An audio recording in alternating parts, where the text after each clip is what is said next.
안녕하십니까. 바른신학 이단연구소의 변광무입니다. 제가 지금 캐나다 밴쿠버 지역 어간에 있는 서리라고 하는 지역에 있습니다. 여러분 분수대가 보이시죠? 그리고 지금 잡음도 들리실 텐데요.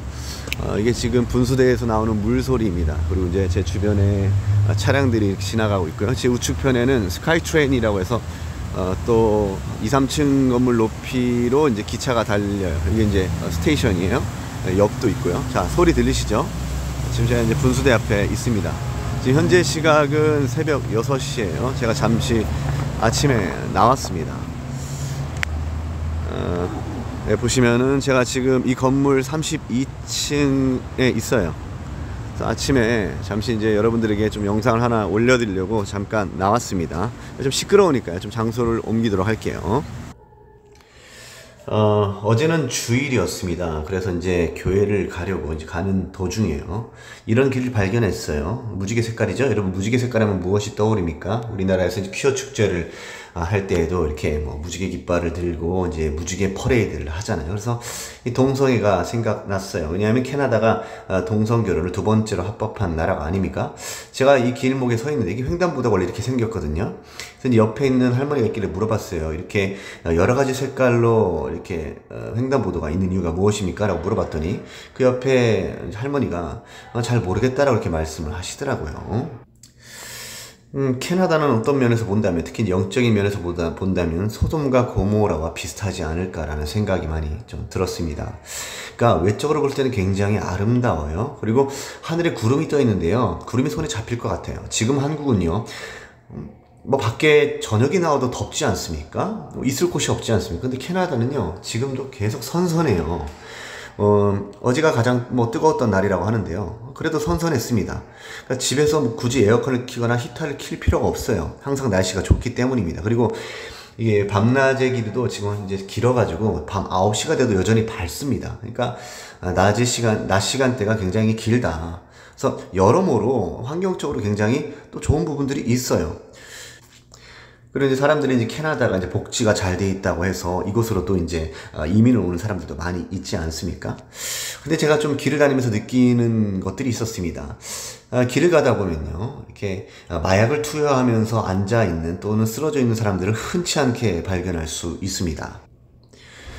그리고 이제 상당히 많은 사람들이 소위 말하는, 오늘날로 말하면 이제 반려견을 같이 이끌고 다녀요. 그러니까 많은 사람들이 그렇습니다. 아까 전에 제가 건물을 보여드렸는데요. 그곳에 들어갈 때요, 이제 엘리베이터를 대기하고 있는데 오는 사람들마다 다 반려견을 이끌고 들어오는 거예요.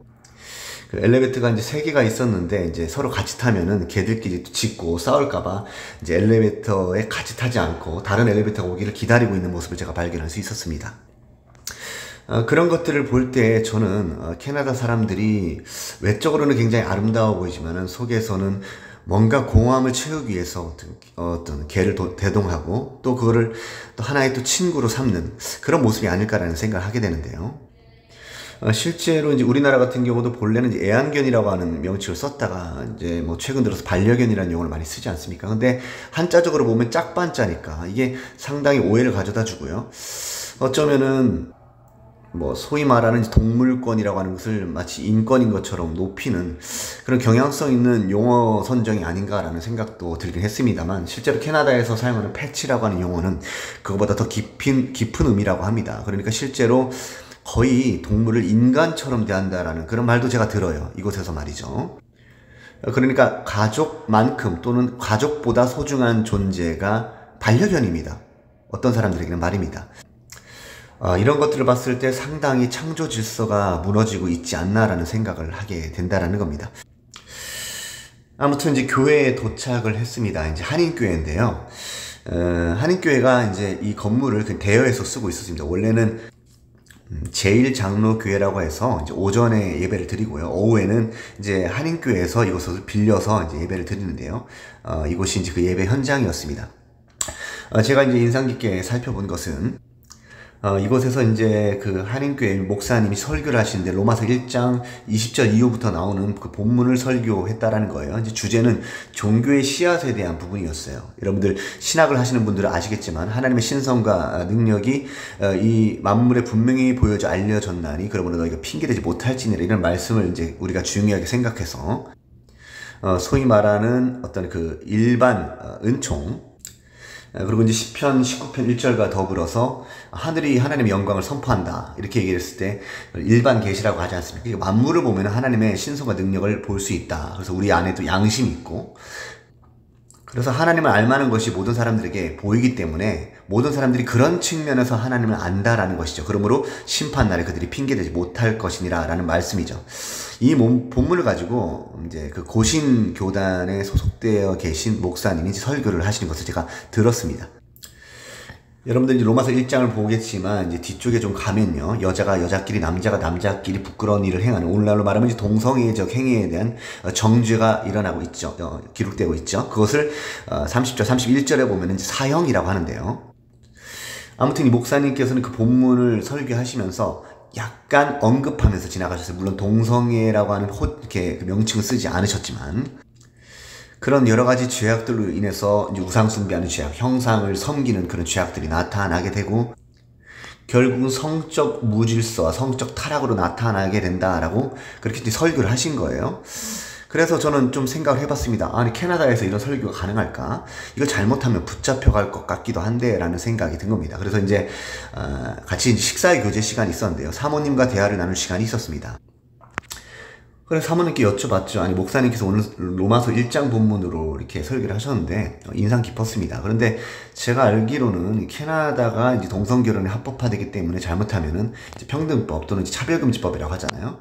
이런 문제 때문에 설교 단상에서도 이런 설교를 하면은 위험이 있을 것 같은데, 예를 들어서 어떤 사람이 소위 말하는 이제 성소수자 또는 동성애자라고 하는 그룹들이 와가지고 이런 설교를 녹취해가지고 법적으로 문제를 삼으면 문제가 되지 않습니까? 라고 했는데, 뭐 한인교회이기 때문에 이런 것이 좀 가능하다라고 말을 하고 있어요. 그리고 이제 뭐 고신교단이 또 속했기 때문에, 그리고 이제 캐나다 안에서도 이제 보수적인 장로교단에 속했기 때문에 이런 설교를 한다라고 말합니다.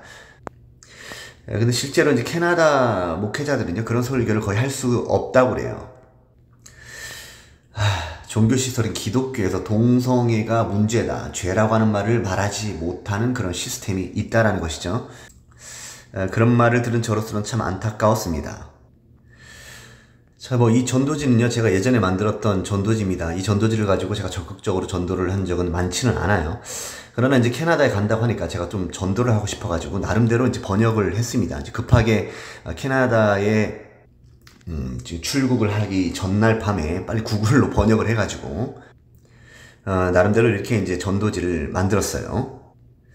그래서 한 30장 정도 이제 출력을 했었고요. 이제 전도를 하려고 나왔습니다. 이제 길거리에서 이제 전도를 하고 싶었는데요, 어떤 분이 이제 말하기를 캐나다에서 이제 전도를 하면은 법적으로 문제가 될 거라고 이렇게 얘기를 하더라고요. 그러니까 예를 들어서 피켓을 들고 그냥 서 있는데 사람들이 와서 궁금해서 전도지를 나눠주면은 그거는 좀 문제가 안 될 것이다. 아니면은 뭐 휴지나 어떤 선물을 제공하면서 거기에 살짝 전도지를 껴서 주는 것은 문제가 안 될 것이지만, 예를 들어서 소위 말하는 선포전도, 이런 것을 하면 문제가 될 것이라고 하더라고요. 그래서 제가 전도를 제대로 하지 못하고 있습니다. 제가 만약에 혼자 왔다면 그럼에도 불구하고 선포전도를 했을 거예요. 근데 이제 지금 가족과 함께 있기 때문에 그렇게 하는 것은 가족을 생각하는 것과 또 여행 목적에 맞지 않기 때문에 제가 심령은 부글부글 타오르는데 그저 참고 있습니다.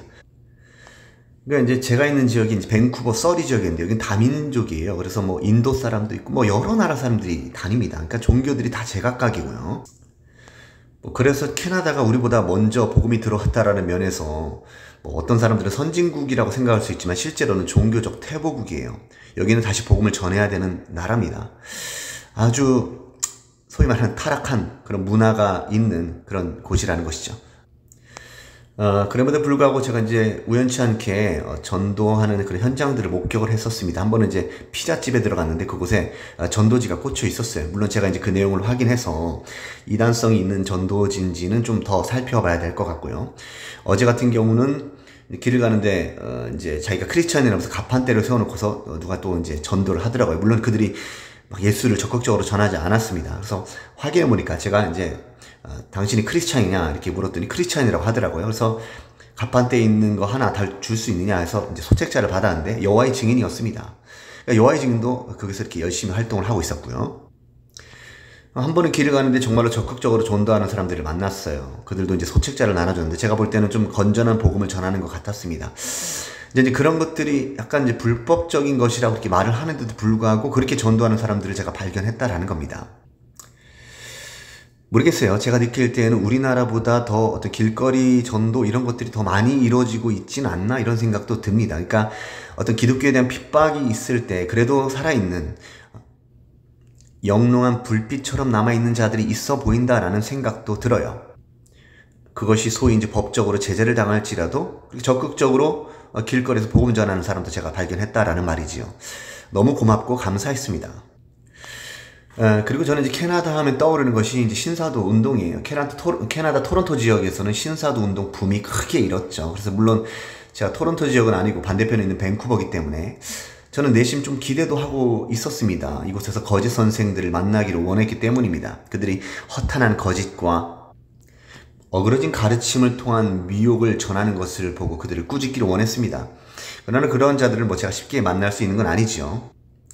분명히 캐나다 지역도 다른 복음의 온상이고 거짓 선생들이 난립할 것임을 제가 알기 때문에 특히 불건전한 사역자들과 신사도 운동가들이 많이 활동하는 것으로 제가 또 알고 있습니다만 그런 거짓 선지자를 만나서 그들의 거짓을 드러내고 싶은 마음도 있습니다. 아무튼 제 영상의 목적은 이건 아니었는데요. 시간이 또 많이 흘러버렸네요. 제가 다음 영상에서 다른 주제로 또 찾아뵙도록 하겠습니다. 이상입니다.